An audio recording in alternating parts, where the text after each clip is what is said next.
Good morning. मैं doctor फरादुल Islam my clinic से। आज हम बात करेंगे एक नई प्रॉब्लम की, जिसको नाम दिया गया है टेक नेक सिंड्रोम। प्रॉब्लम नई नहीं है, प्रॉब्लम पुरानी है, लेकिन इसका पिछले कुछ दिनों के अंदर, पिछले कुछ सालों के अंदर इसका प्रचलन बढ़ गया है, इसका प्रेवलेंस बढ़ गया है, जिसके कारण इसको नया नाम दिया गया है और उसको कहा जाता है टेक नेक सिंड्रोम। टेक्निक की स्पेलिंग TECHNECK, टेक्निक सिंड्रोम। जैसे आप सब लोग समझ पा रहे होंगे कि ये कुछ गर्दन से ताल्लुक रखता है, कुछ गर्दन से संबंधित है। पिछले 2-3 साल के अंदर कोरोना के बाद से ये प्रेवलेंस काफ़ी ज़्यादा बढ़ गया है, स्पेशली हमारे एल्डरली पॉपुलेशन के अंदर भी और यंगस्टर्स के अंदर भी। और पिछले कुछ 1.5-2 साल से ये देखा गया है कि ना कि सिर्फ यंगस्टर्स में बल्कि एडोलेसेंट्स के अंदर भी ये प्रॉब्लम काफ़ी ज़्यादा बढ़ गई है।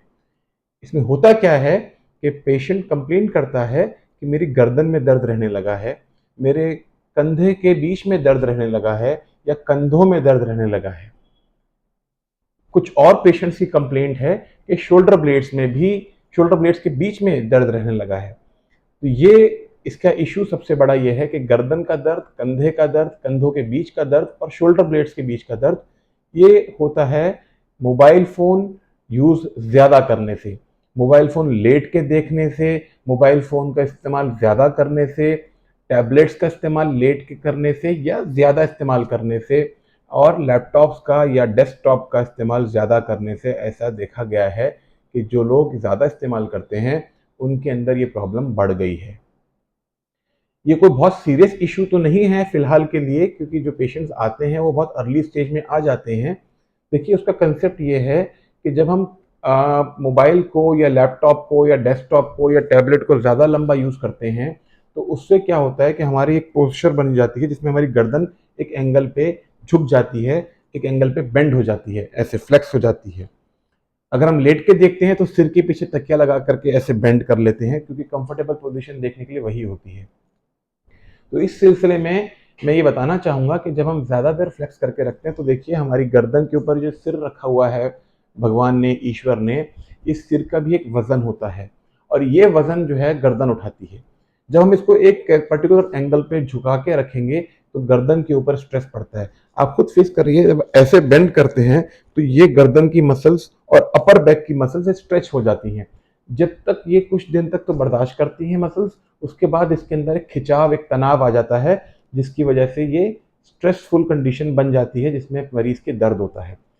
कुछ जो लोग ज़्यादा लंबा इस्तेमाल करते हैं अपने मोबाइल को, अपने गैजेट्स को, अपने डेस्कटॉप को, अपने लैपटॉप को, तो उसके बाद ये गर्दन का दर्द, ये खभे का दर्द, ये कंधों का दर्द आगे बढ़ करके सिर के दर्द के अंदर या फ्रंटल हेडेक के लिए भी कंट्रीब्यूट करता है।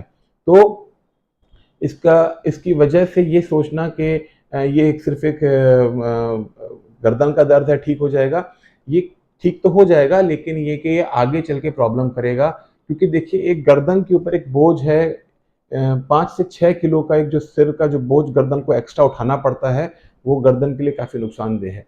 गर्दन सिर्फ यही नहीं कि हेड को बैलेंस करती है, बल्कि इसके अंदर बहुत सारी आर्टरीज, वेन्स और नर्व्स भी होती हैं, जो कि आगे चल के प्रॉब्लम क्रिएट कर सकती है पेशेंट के लिए।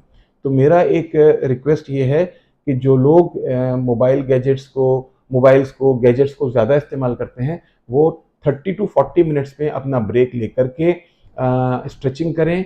3 से 4 मिनट की स्ट्रेचिंग हर 30 टू 40 मिनट्स में, 3 to 4 minutes of stretching every 30 to 40 minutes of gadgets use is recommended. दूसरी बात ये कि ये तो ऑफिशियल वर्क के लिए है, जितना कि हम बच सकें हम लोग बचें मोबाइल्स को यूज़ करने से। स्पेशली सोशल मीडिया को अवॉइड करने के लिए मैं आपको सजेस्ट करूंगा, ताकि हम लोग अपने गैजेट्स से दूर रह सकें। जो ऑफिशियल वर्क हैं, जो व्हाट्सएप्स हैं, जो ऑफिशियल वर्क है लैपटॉप या डेस्कटॉप का या टैबलेट का, वो तो अवॉइड करना मुश्किल है, लेकिन जो अवॉइडेबल चीज़ें हैं जैसे सोशल मीडिया, उसको ज़रूर अवॉइड करें। तो इसमें सिर्फ यही नहीं कि सिर का दर्द होता है या कमर का दर्द होता है या कंधे का दर्द होता है, इसमें और इश्यूज ये भी आते हैं कि आगे चल के स्पॉन्डोलोसिस की प्रॉब्लम भी बढ़ने का खतरा रहता है, सर्वाइकल स्पॉन्डिलोसिस का खतरा बढ़ जाता है। सिर्फ सर्वाइकल स्पॉन्डिलोसिस नहीं, बल्कि एक एक हर समय एक शरीर के अंदर तनाव, एक हर समय शरीर के अंदर थकावट, एक लिथार्जीनेस, एक लेजीनेस बनी रहती है। तो इसके लिए अवॉइड करना इसको बेहद ज़रूरी है। घबराने की ज़रूरत नहीं है। अगर किसी को कंधे में दर्द है, खभे में दर्द है या सिर में दर्द है, उनको चाहिए कि अपने गैजेट्स का इस्तेमाल ठीक से करें, जस्टिफाइड यूज़ करें। और एक चीज़ और मैं सजेस्ट करूँगा, जो लोग टैबलेट्स और लैपटॉप्स को यूज़ करते हैं, वो स्टैंड्स आते हैं मार्केट में, जिससे उनके वो स्टैंड लाने से उनको फ़ायदा ये होगा कि जो उनका आई लेवल है और उनका गैजेट लेवल है, वो एक समानता पे आ जाएगा, एक लेवल पे आई लेवल और जो जो गैजेट का लेवल है वो एक लेवल पर रहे, ऐसे बेंड करने की ज़रूरत ना पड़े। तो उससे भी ये प्रॉब्लम में काफ़ी हद तक कमी आएगी। इसलिए जो लोग इनसे जूझ रहे हैं वो अपने डॉक्टर को ज़रूर मिलें और हेल्प ले लें शुरुआती स्टेज में। और सबसे अच्छा है इसके अंदर एक्सरसाइज करना, और गर्दन की एक्सरसाइज के लिए बहुत सारी एक्सरसाइज अवेलेबल हैं। अपने फिजियोथेरेपिस्ट से या कैरोप्रैक्टर से मिल करके इसमें हेल्प ज़रूर लें। अगर फिर भी सोल्यूशन नहीं आता है तो डॉक्टर को ज़रूर कंसल्ट करें। उम्मीद करता हूँ कि ये आपके लिए बेनिफिशियल वीडियो होगी। Thank you so much. अपनी सेहत का ख्याल रखिए।